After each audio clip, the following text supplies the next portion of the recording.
we can do that. Do we have that tonight? Plan yourself. Call the meeting to order.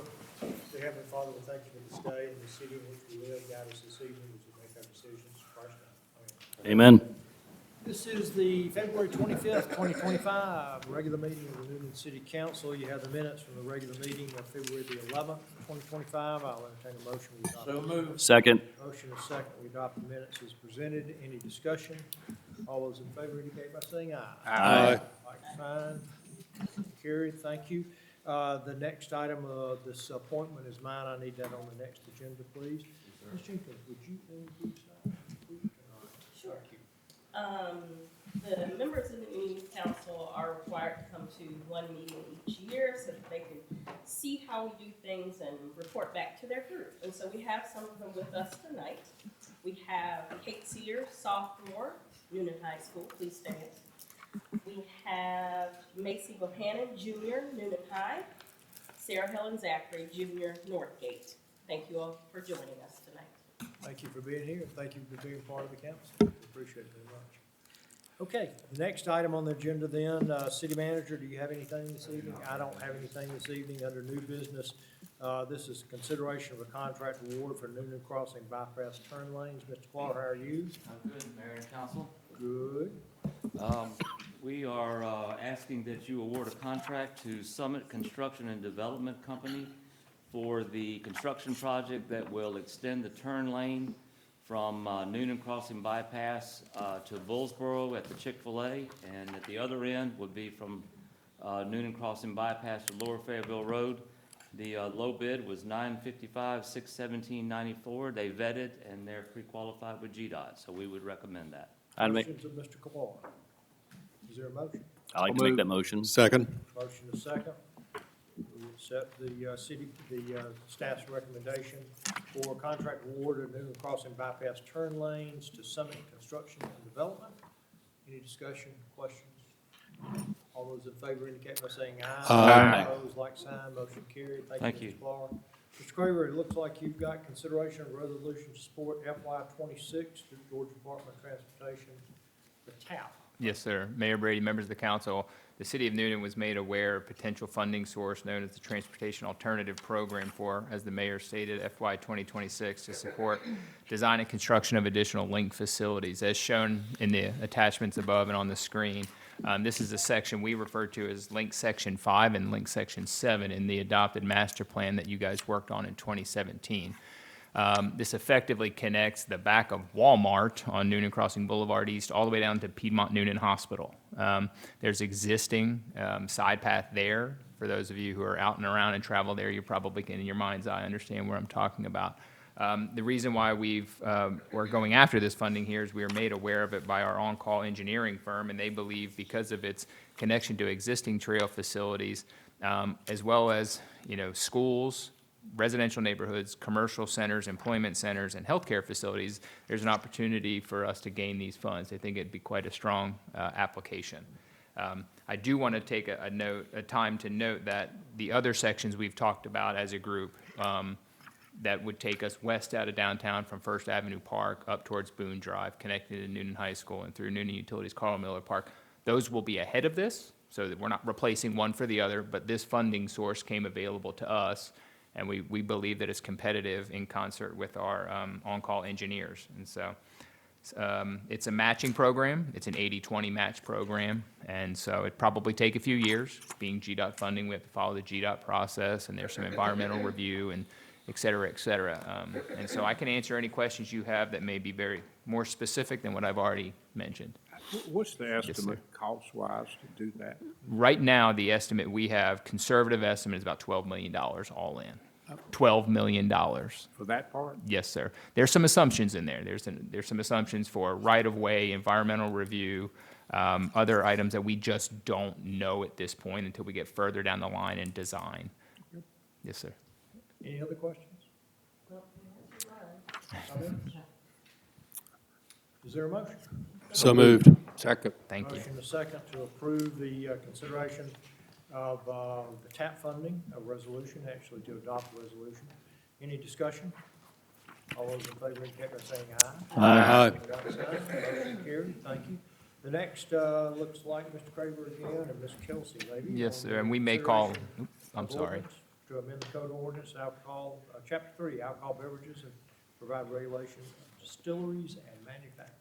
Yes, sir, sorry to interrupt. That's all We right. may call on our city attorney, Mr. Sears, who helped with this as well. One of our great partners in the downtown Line Creek Brewery approached me a few months ago and talked to me about the idea of having kind of manufacturers of other things other than malt beverage, which we currently allow for now, commonly referred to as microbreweries, but manufacturer of malt beverage. In other communities, Peachtree City is one, LaGrange is another, they allow for manufacturers of distilled spirits, liquor, manufacturer of wine. We wouldn't use the term micro winery or micro distilleries, but manufacturer of those. And so we believe on the staff side that it's a good idea. We think that Line Creek is a responsible partner. They've proven that they know what they're doing in our community. It's an economic development opportunity to allow for, folks in our community to invest in these types of businesses. They're doing so already at Line Creek in Peachtree City, and it's successful. They still manufacture malt beverages. For those of you who have visited LaGrange, they have a wildly successful group called Wild Leap. They do the same. They have manufacture of malt beverage, manufacture of distilled spirits. So in concert with Mr. Sears, we're presenting to you an amendment to portions of Chapter 3 of our alcohol ordinance to essentially allow for the manufacture of more than just malt beverage, in this case, manufacture of distilled spirits and the manufacture of wine. Okay. Any questions? Do we have any conflict with state regulations on this? No, sir, not the one. No. In other words, each one of these, under both sections that you have here, each one of these will have to obtain and meet all state and federal requirements for distilled spirits. Of course, as you know, Yeah.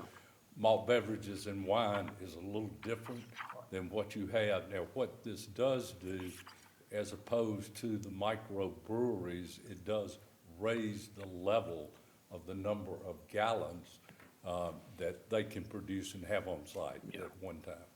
Now, under the second section, it actually gets more because they can do some other sales that your micro or the manufacturer under that section of wine and beverages cannot do. So there are two pieces to this that you see there, and that's why there are two sections. Okay, thank you. Yep. So help me to understand where this might be applicable. I mean, are we doing a option so that they can then apply for this? Yes, ma'am. Overlay?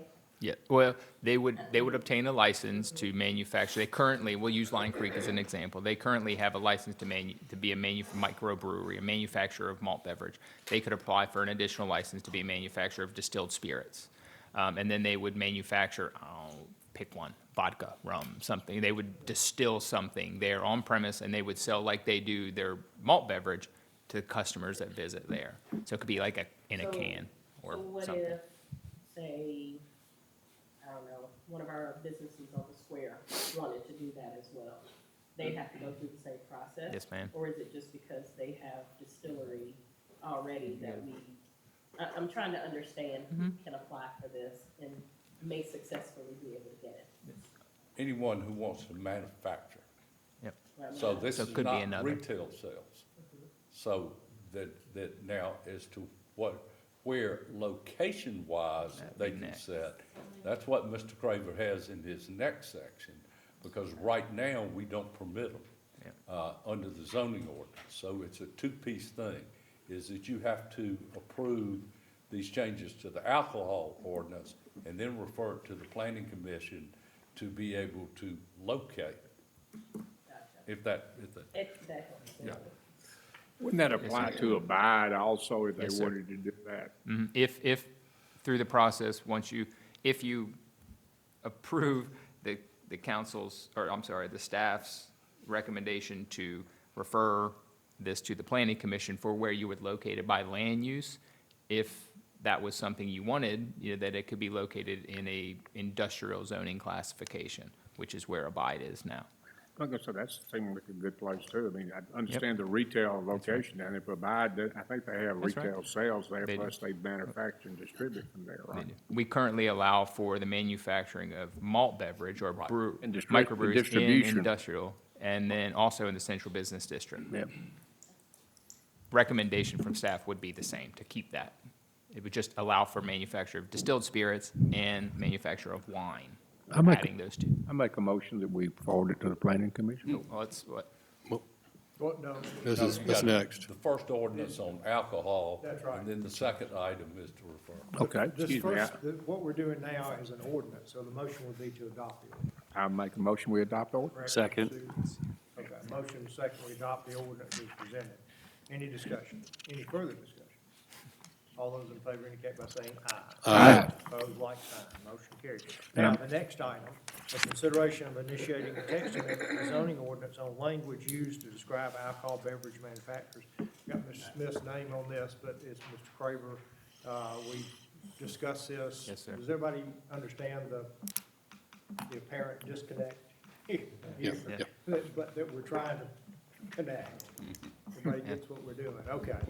Mr. Smith is here to answer any questions you got. This is simply to refer to the planning commission these recommendations on the text amendment that would give us a clear definition of these terms and what we're doing. Is that correct? yes, sir, and where Talking they the would be same located. language, yes, sir. Right, yes. They've got a match. So is there a motion? I make a motion that we refer to the planning commission. Second. Motion is second. Any discussion? All those in favor indicate by saying aye. Aye. Opposed, like sign. Motion carries. Thank you, Ms. Smith. Ms. Smith, you're still up.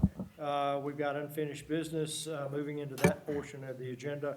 This is a public hearing of zoning ordinance text amendments, Article 2, 3, and 13 pertaining to regulation on vape shops, car dealerships, boat dealerships, motorcycle sales facilities, ATV, UTV, and similar vehicle sales facilities, used automobile sales facilities, and extended stay hotels. Mr. Smith. Good evening. Thank you, And Mayor, This is a Council. public hearing on this issue. Yes, sir. Opened at this time. Thank you. I just like to, talk about a little bit, there's three primary areas I think we're looking at initially that came as a result of conversation from the retreat last year. They've also been rolling throughout 2024.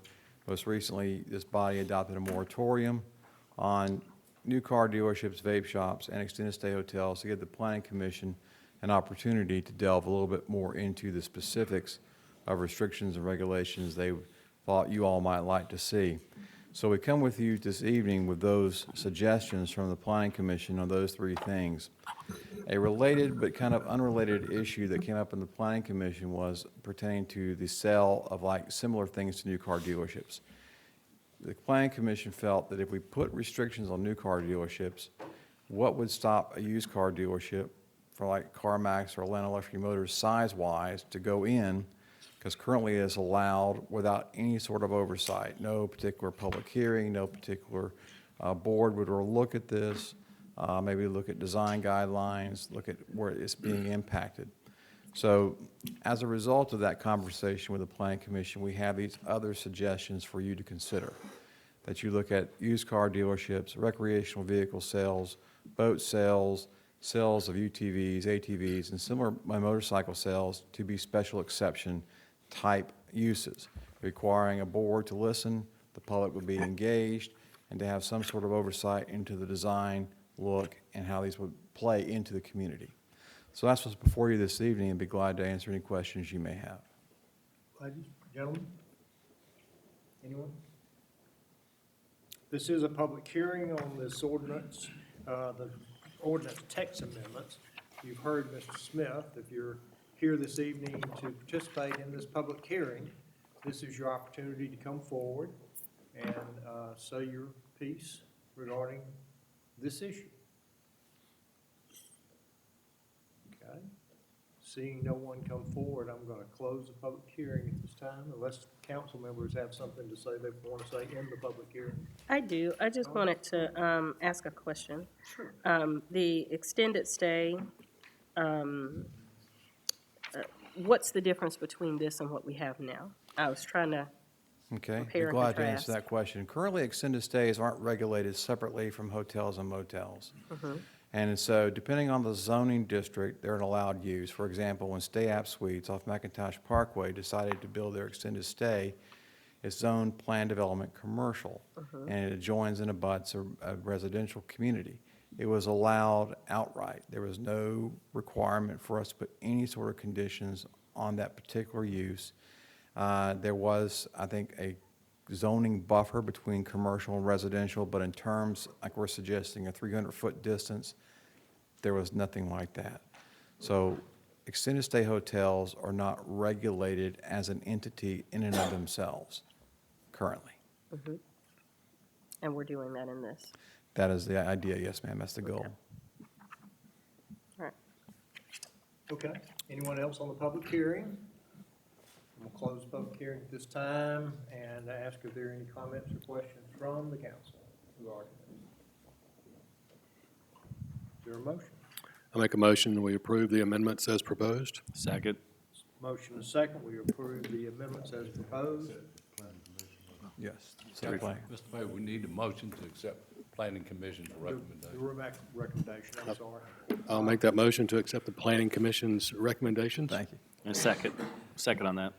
Okay, so we're gonna take the first, motion second, and take the second motion first. So the first motion, all those in favor, indicate by saying aye. Aye. Opposed, like sign. Thank you. Thank you. Now, the motion to approve the zoning text amendments as presented. Any discussion there?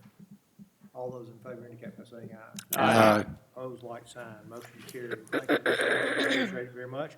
The next under visitors is a request from Summer Grove POA to post banners at the entrance of their subdivision for 2025 events. This has happened many, many times in the past. Is there a motion? I'd like to make that motion. Second. Motion is second. We approve the Summer Grove POA request to post banners at their entrances for 2025 events. One piece of clarification on there, just for the record, we did hear from them this afternoon. They forgot to put their graduation sign program in there, so let's make sure that's noted for the record as approved.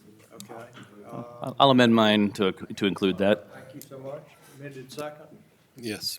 Okay, all those in favor indicate by saying aye. Aye. Opposed, like sign, motion carried. Okay, we have no further business to come before the city council this evening. I'll entertain it. Do you have something? I do have one thing. I just wanted to give kudos to staff. The communications team have done a wonderful job of doing their Black History Month post. I've lived here my whole 50 years, and some of that stuff I did not know. And so thank you all for taking the time and the energy to share that with the public, and I've had many, many positive responses from it. Thank you all for your time and your hard work. Mr. Mayor, I would like for consideration for council, we have, 31 ordinances, sections of the ordinance, or 21, I mean, or so.